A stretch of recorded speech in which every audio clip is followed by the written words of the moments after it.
O Evangelho segundo o Espiritismo. Capítulo 17.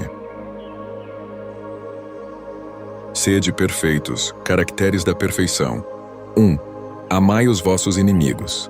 Fazei o bem aos que vos odeiam, e orai pelos que vos perseguem e caluniam. Porque se somente amardes os que vos amam, que recompensa tereis disso? Não fazem assim também os publicanos? Se unicamente saudardes os vossos irmãos, que fazeis com isso mais do que outros? Não fazem o mesmo os pagãos? Sede, pois, vós outros perfeitos, como perfeito é o vosso Pai Celestial. São Mateus 5, 44, 46 a 48. 2. Pois que Deus possui a perfeição infinita em todas as coisas, esta proposição: sede perfeitos, como perfeito é o vosso Pai Celestial, tomada ao pé da letra, pressuporia a possibilidade de atingir-se a perfeição absoluta. Se a criatura fosse dado ser tão perfeita quanto o Criador, tornar-se-ia ela igual a este, o que é inadmissível. Mas os homens a quem Jesus falava não compreenderiam essa nuance, pelo que ele se limitou a lhes apresentar um modelo e a dizer-lhes que se esforçassem pelo alcançar. Aquelas palavras, portanto, devem entender-se no sentido da perfeição relativa, a de que a humanidade é suscetível e que mais a aproxima da divindade. Em que consiste essa perfeição? Jesus o diz: em amarmos os nossos inimigos, em fazermos o bem aos que nos odeiam, em orarmos pelos que nos perseguem. Mostra ele desse modo que a essência da perfeição é a caridade na sua mais ampla acepção, porque implica a prática de todas as outras virtudes. Com efeito, se observam os resultados de todos os vícios e mesmo dos simples defeitos, reconhecer-se-á nenhum haver que não altere mais ou menos o sentimento da caridade, porque todos têm seu princípio no egoísmo e no orgulho, que lhes são a negação. E isso porque tudo o que sobrecita o sentimento da personalidade destrói, ou pelo menos enfraquece os elementos da verdadeira caridade, que são a benevolência, a indulgência, a abnegação e o devotamento, não podendo o amor do próximo, levado até ao amor dos inimigos, aliar-se a nenhum defeito contrário à caridade. Aquele amor é sempre, portanto, indício de maior ou menor superioridade moral, donde decorre que o grau da perfeição está na razão direta da sua extensão. Foi por isso que Jesus, depois de haver dado a seus discípulos as regras da caridade, no que tem de mais sublime lhes disse: sede perfeitos, como perfeito é vosso Pai Celestial. O homem de bem. 3. O verdadeiro homem de bem é o que cumpre a lei de justiça, de amor e de caridade, na sua maior pureza. Se ele interroga a consciência sobre seus próprios atos, a si mesmo perguntará se violou essa lei, se não praticou o mal, se fez todo o bem que podia, se desprezou voluntariamente alguma ocasião de ser útil, se ninguém tem qualquer queixa dele, enfim, se fez a outrem tudo o que desejara lhe fizessem. Deposita fé em Deus, na sua bondade, na sua justiça e na sua sabedoria. Sabe que sem a sua permissão nada acontece, e se lhe submete à vontade em todas as coisas. Tem fé no futuro, razão porque coloca os bens espirituais acima dos bens temporais. Sabe que todas as vicissitudes da vida, todas as dores, todas as decepções são provas ou expiações e as aceita sem murmurar. Possuído do sentimento de caridade e de amor ao próximo, faz o bem pelo bem sem esperar paga alguma. Retribui o mal com o bem. Toma a defesa do fraco contra o forte e sacrifica sempre seus interesses à justiça. Encontra satisfação nos benefícios que espalha, nos serviços que presta, no fazer ditosos os outros, nas lágrimas que enxuga, nas consolações que prodigaliza aos aflitos. Seu primeiro impulso é para pensar nos outros, antes de pensar em si. É para cuidar dos interesses dos outros antes do seu próprio interesse. O egoísta, ao contrário, calcula os proventos e as perdas decorrentes de toda ação generosa. O homem de bem é bom, humano e benevolente para com todos, sem distinção de raças nem de crenças, porque em todos os homens vê irmãos seus. Respeita nos outros todas as convicções sinceras e não lança anátema aos que como ele não pensam. Em todas as circunstâncias, toma por guia a caridade, tendo como certo que aquele que prejudica a outrem com palavras malévolas, que fere com o seu orgulho, e o seu desprezo à suscetibilidade de alguém que não recua à ideia de causar um sofrimento. Uma contrariedade, ainda que ligeira, quando a pode evitar, falta ao dever de amar o próximo e não merece a clemência do Senhor. Não alimenta ódio, nem rancor, nem desejo de vingança. A exemplo de Jesus, perdoa e esquece as ofensas e só dos benefícios se lembra, por saber que perdoado lhe será conforme houver perdoado. É indulgente para as fraquezas alheias, porque sabe que também necessita de indulgência e tem presente esta sentença do Cristo: atire-lhe a primeira pedra aquele que se achar sem pecado. Nunca se compraz em rebuscar os defeitos alheios, nem ainda em evidenciá-los. Se a isso se vê obrigado, procura sempre o bem que possa atenuar o mal. Estuda suas próprias imperfeições e trabalha incessantemente em combatê-las. Todos os esforços emprega para dizer no dia seguinte que alguma coisa traz em si de melhor do que na véspera. Não procura dar valor ao seu espírito, nem aos seus talentos, a expensas de outrem. Aproveita, ao revés, todas as ocasiões para fazer ressaltar o que seja proveitoso aos outros. Não se envaidece da sua riqueza, nem de suas vantagens pessoais. Por saber que tudo o que lhe foi dado pode ser-lhe tirado, usa, mas não abusa dos bens que lhe são concedidos. Sabe que é um depósito de que terá de prestar contas e que o mais prejudicial emprego que lhe pode dar é o de aplicá-lo à satisfação de suas paixões. Se a ordem social colocou sob o seu mando outros homens, trata-os com bondade e benevolência, porque são seus iguais perante Deus. Usa da sua autoridade para lhes levantar o moral e não para os esmagar com o seu orgulho. Evita tudo quanto lhes possa tornar mais penosa a posição subalterna em que se encontram. O subordinado, de sua parte, compreende os deveres da posição que ocupa e se empenha em cumpri-los conscienciosamente. Capítulo 17, número 9. Finalmente, o homem de bem respeita todos os direitos que aos seus semelhantes dão as leis da natureza, como quer que sejam respeitados os seus. Não ficam assim enumeradas todas as qualidades que distinguem o homem de bem, mas aquele que se esforce por possuir as que acabamos de mencionar, no caminho se acha que a todas as demais conduz. Os bons espíritas 4. Bem compreendido, mas sobretudo bem sentido, o espiritismo leva aos resultados acima expostos, que caracterizam o verdadeiro espírita, como o cristão verdadeiro, pois que um o mesmo é que outro. O espiritismo não institui nenhuma nova moral. Apenas facilita aos homens a inteligência e a prática da do Cristo, facultando fé inabalável e esclarecida aos que duvidam ou vacilam. Muitos, entretanto, dos que acreditam nos fatos das manifestações não lhes apreendem as consequências, nem o alcance moral, ou, se os apreendem, não os aplicam a si mesmos. A que atribuir isso? A alguma falta de clareza da doutrina? Não, pois que ela não contém alegorias nem figuras que possam dar lugar a falsas interpretações. A clareza é da sua essência mesma, e é donde lhe vem toda a força, porque a faz ir direito à inteligência.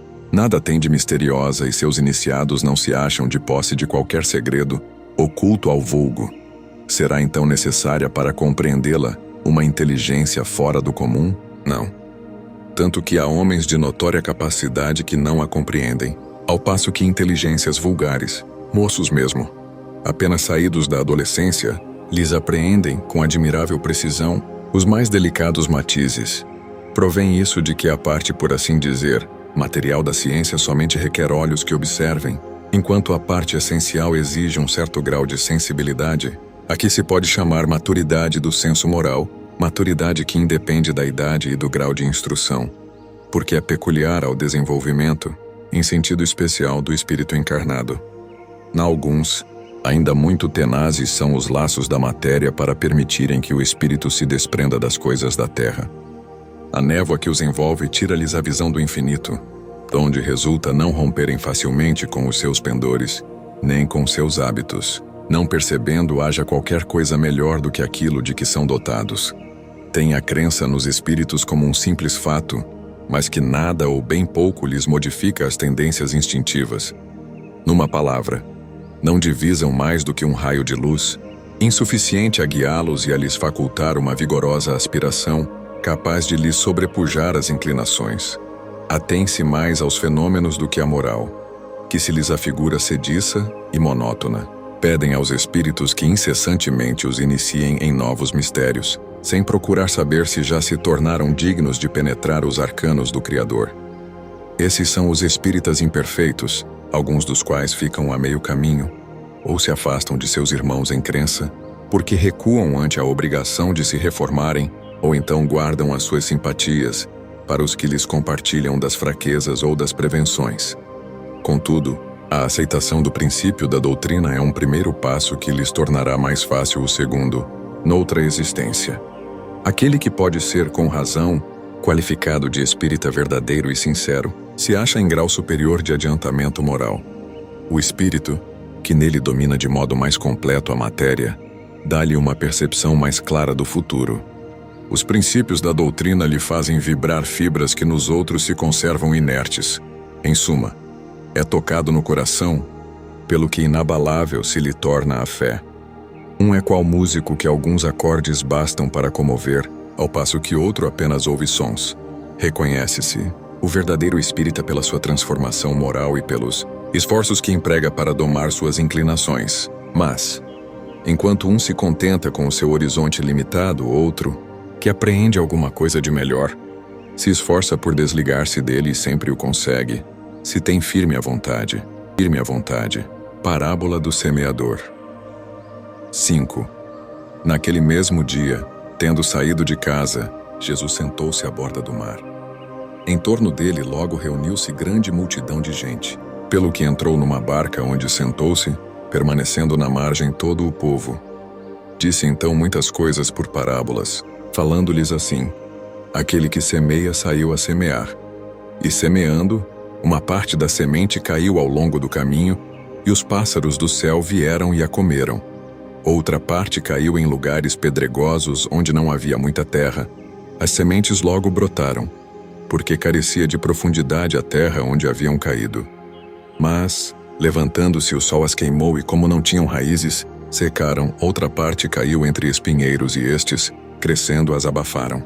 Outra, finalmente, caiu em terra boa e produziu frutos, dando algumas sementes 100 por 1, outras 60 e outras 30.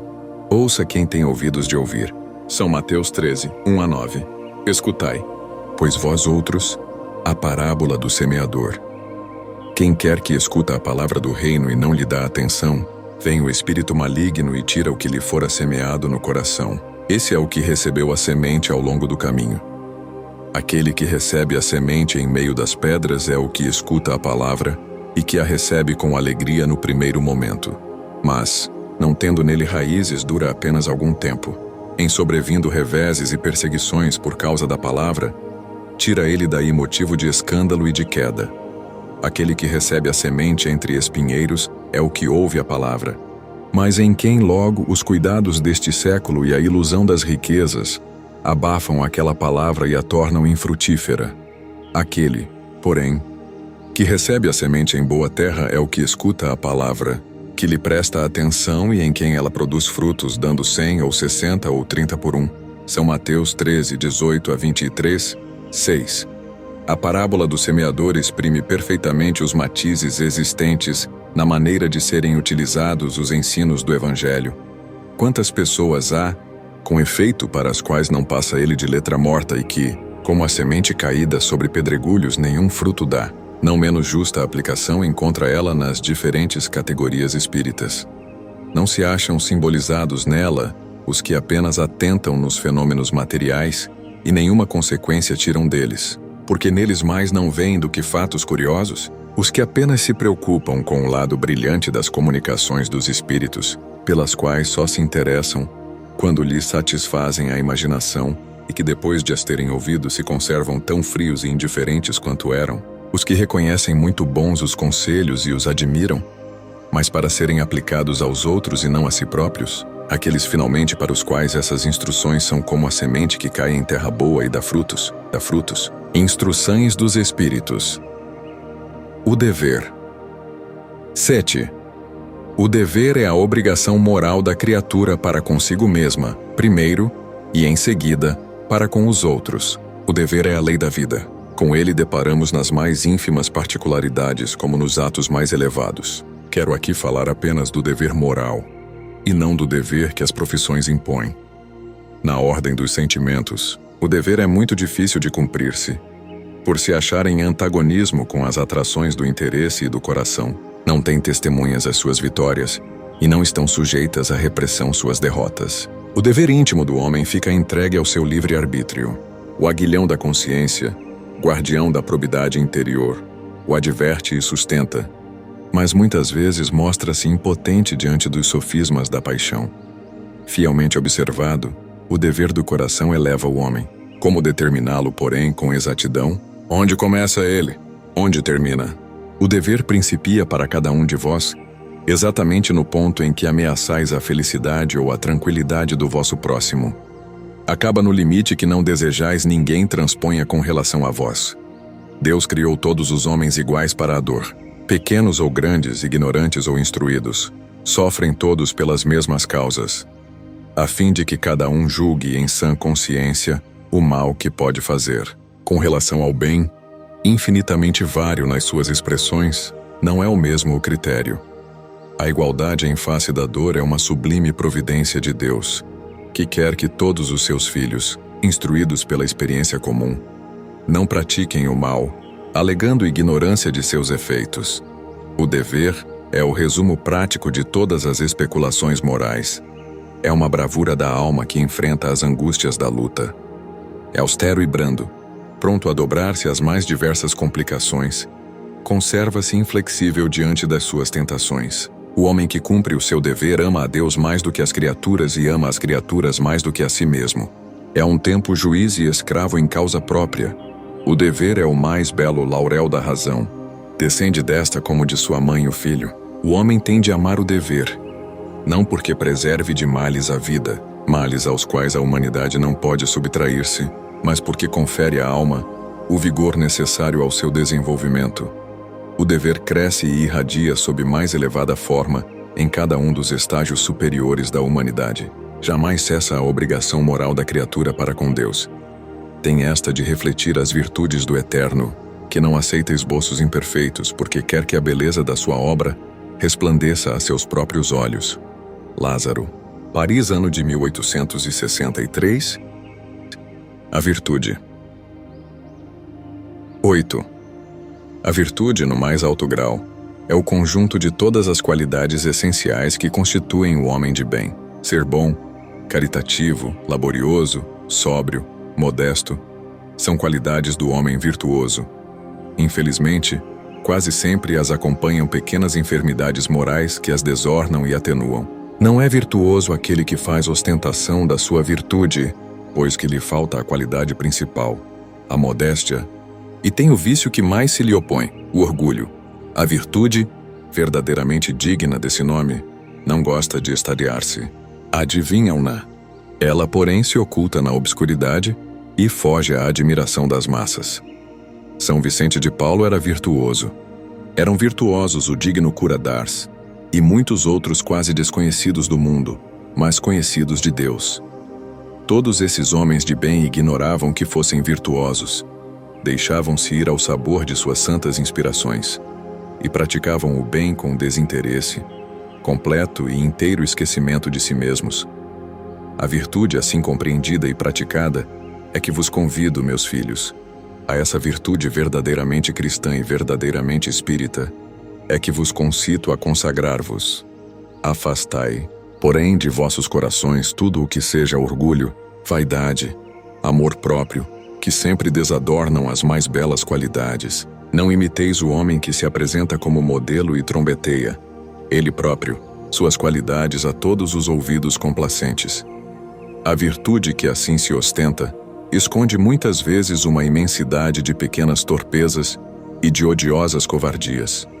Em princípio, o homem que se exalça, que ergue uma estátua à sua própria virtude, anula, por esse simples fato, todo o mérito real que possa ter. Entretanto, que direi daquele cujo único valor consiste em parecer o que não é? Admito de boa mente que o homem que pratica o bem experimenta uma satisfação íntima em seu coração, mas desde que tal satisfação se exteriorize para colher elogios, degenera em amor próprio. Ó vós todos a quem a fé espírita aqueceu com seus raios, e que sabeis quão longe da perfeição está o homem. Jamais esbarreis em semelhante escolho. A virtude é uma graça que desejo a todos os espíritas sinceros.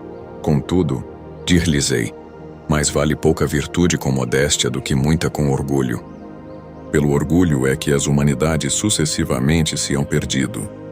Pela humildade é que um dia elas se hão de redimir. François Nicolas Madeleine, Paris, ano de 1863. Os superiores e os inferiores. 9. A autoridade, tanto quanto a riqueza, é uma delegação de que terá de prestar contas aquele que se ache dela investido. Não julgueis que lhe seja ela conferida para lhe proporcionar o vão prazer de mandar, nem conforme o supõe a maioria dos potentados da terra, como um direito, uma propriedade. Deus, aliás, lhes prova constantemente que não é nenhuma nem outra coisa, pois que deles a retira quando lhe apraz. Se fosse um privilégio inerente às suas personalidades, seria inalienável. A ninguém cabe dizer que uma coisa lhe pertence, quando lhe pode ser tirada sem seu consentimento. Deus confere a autoridade a título de missão, ou de prova quando o entende, e a retira quando julga conveniente.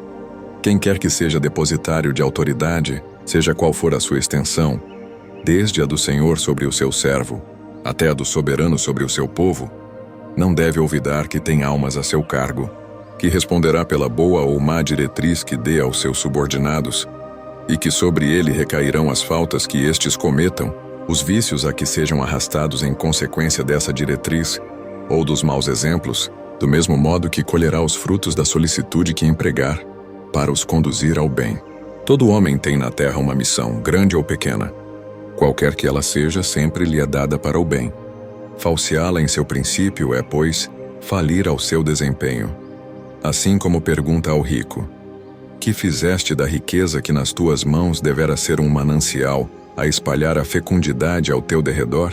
E também Deus inquirirá daquele que disponha de alguma autoridade: que uso fizeste dessa autoridade? Que males evitaste? Que progresso facultaste? Se te dei subordinados, não foi para que os fizesses escravos da tua vontade, nem instrumentos dóceis aos teus caprichos ou à tua cupidez. Fiz-te forte e confiei-te os que eram fracos, para que os amparasses e ajudasses a subir ao meu seio. O superior, que se ache compenetrado das palavras do Cristo, a nenhum despreza dos que lhe estejam submetidos, porque sabe que as distinções sociais não prevalecem às vistas de Deus. Ensina-lhe o Espiritismo que, se eles hoje lhe obedecem, talvez já lhe tenham dado ordens, ou poderão dar-lhes mais tarde, e que ele então será tratado conforme os haja tratado, quando sobre eles exercia autoridade.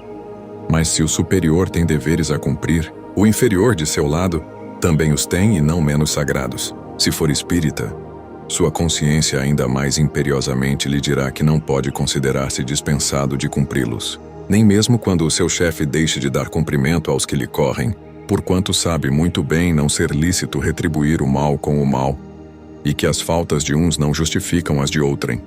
Se a sua posição lhe acarreta sofrimentos, reconhecerá que sem dúvida os mereceu, porque provavelmente abusou outrora da autoridade que tinha, cabendo-lhe, portanto, experimentar a seu turno o que fizera, sofressem os outros. Se se vê forçado a suportar essa posição, por não encontrar outra melhor, o Espiritismo lhe ensina a resignar-se, como constituindo isso uma prova para a sua humildade, necessária ao seu adiantamento. Sua crença lhe orienta a conduta e o induz a proceder como quereria que seus subordinados procedessem para com ele, caso fosse o chefe. Por isso mesmo, mais escrupuloso se mostra no cumprimento de suas obrigações, pois compreende que toda negligência no trabalho que lhe está determinado redunda em prejuízo para aquele que o remunera e a quem deve ele o seu tempo e os seus esforços. Numa palavra, solicita-o o sentimento do dever, oriundo da sua fé, e a certeza de que todo afastamento do caminho reto implica uma dívida que, cedo ou tarde, terá de pagar. François Nicolas Madeleine, Cardinal Morlot, Paris, ano de 1863. O homem no mundo. 10. Um sentimento de piedade deve sempre animar o coração dos que se reúnem sob as vistas do Senhor e imploram a assistência dos bons espíritos. Purificai, pois, os vossos corações. Não consintais que neles demore qualquer pensamento mundano ou fútil. Elevai o vosso espírito àqueles por quem chamais, a fim de que, encontrando em vós as necessárias disposições, possam lançar em profusão a semente que é preciso germine em vossas almas e dê frutos de caridade e justiça. Não julgueis, todavia, que, exortando-vos incessantemente à prece e à evocação mental, pretendamos vivais uma vida mística, que vos conserve fora das leis da sociedade onde estáis condenados a viver. Não. Vivei com os homens da vossa época como devem viver os homens. Sacrificai as necessidades, mesmo as frivolidades do dia, mas sacrificai com um sentimento de pureza que as possa santificar. Sois chamados a estar em contato com espíritos de naturezas diferentes, de caracteres opostos. Não choqueis a nenhum daqueles com quem estiverdes. Sede joviais, sede ditosos, mas seja a vossa jovialidade a que provém de uma consciência limpa, seja a vossa ventura a do herdeiro do céu, que conta os dias que faltam para entrar na posse da sua herança. Não consiste a virtude em assumir de severo e lúgubre aspecto, em repelirdes os prazeres que as vossas condições humanas vos permitem. Basta reporteis todos os atos da vossa vida ao Criador que vô-la deu. Basta que quando começardes ou acabardes uma obra, eleveis o pensamento a esse Criador e lhe peçais, num arroubo da alma, ou a sua proteção para que obtenhais êxito, ou a sua bênção para ela, se a concluístes. Em tudo o que fizerdes, remontai a fonte de todas as coisas, para que nenhuma de vossas ações deixe de ser purificada e santificada pela lembrança de Deus. A perfeição está toda, como disse o Cristo, na prática da caridade absoluta, mas os deveres da caridade alcançam todas as posições sociais, desde o menor até o maior. Nenhuma caridade teria a praticar o homem que vivesse insulado. Unicamente no contacto com os seus semelhantes, nas lutas mais árduas, é que ele encontra ensejo de praticá-la. Aquele, pois, que se isola, priva-se voluntariamente do mais poderoso meio de aperfeiçoar-se. Não tendo de pensar senão em si, sua vida é a de um egoísta. Não imagineis, portanto, que, para viverdes em comunicação constante conosco, para viverdes sob as vistas do Senhor, seja preciso vos silicieis e cobrais de cinzas. Não, ainda uma vez vos dizemos, ditosos sede, segundo as necessidades da humanidade, mas que jamais na vossa felicidade entre um pensamento ou um ato que o possa ofender, ou fazer-se velho o semblante dos que vos amam e dirigem. Deus é amor, e aqueles que amam santamente Ele os abençoa. Um espírito protetor. Bordeaux, ano de 1863. Cuidar do corpo e do espírito. 11. Consistirá na maceração do corpo a perfeição moral? Para resolver essa questão, apoiar-me-ei em princípios elementares e começarei por demonstrar a necessidade de cuidar-se do corpo que, segundo as alternativas de saúde e de enfermidade, influi de maneira muito importante sobre a alma, que cumpre se considere cativa da carne. Para que essa prisioneira viva, se expanda e chegue mesmo a conceber as ilusões da liberdade, tem o corpo de estar são, disposto, forte. Façamos uma comparação. Eis se acham ambos em perfeito estado. Que devem fazer para manter o equilíbrio entre as suas aptidões e as suas necessidades tão diferentes? Inevitável parece a luta entre os dois e difícil achar-se o segredo de como chegarem a equilíbrio. Dois sistemas se defrontam: o dos ascetas, que tem por base o aniquilamento do corpo, e o dos materialistas, que se baseia no rebaixamento da alma. Duas violências quase tão insensatas uma quanto a outra. Ao lado desses dois grandes partidos, formiga a numerosa tribo dos indiferentes que, sem convicção e sem paixão, são mornos no amar e econômicos no gozar. Onde então a sabedoria? Onde então a ciência de viver? Em parte alguma.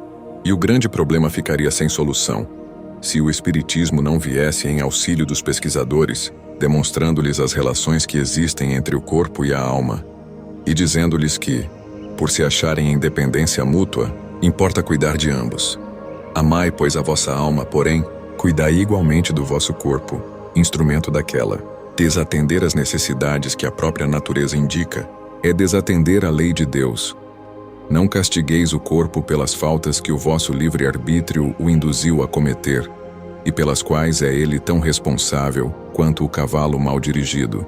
Pelos acidentes que causa, sereis, porventura, mais perfeitos se martirizando o corpo, não vos tornardes menos egoístas, nem menos orgulhosos e mais caritativos para com o vosso próximo? Não, a perfeição não está nisso. Está toda nas reformas porque fizerdes passar o vosso espírito, dobrai-o, submetei-o, humilhai-o, mortificai-o. Esse é o meio de o tornardes dócil à vontade de Deus e o único de alcançardes a perfeição. Jorge, Espírito Protetor. Paris, ano de 1863.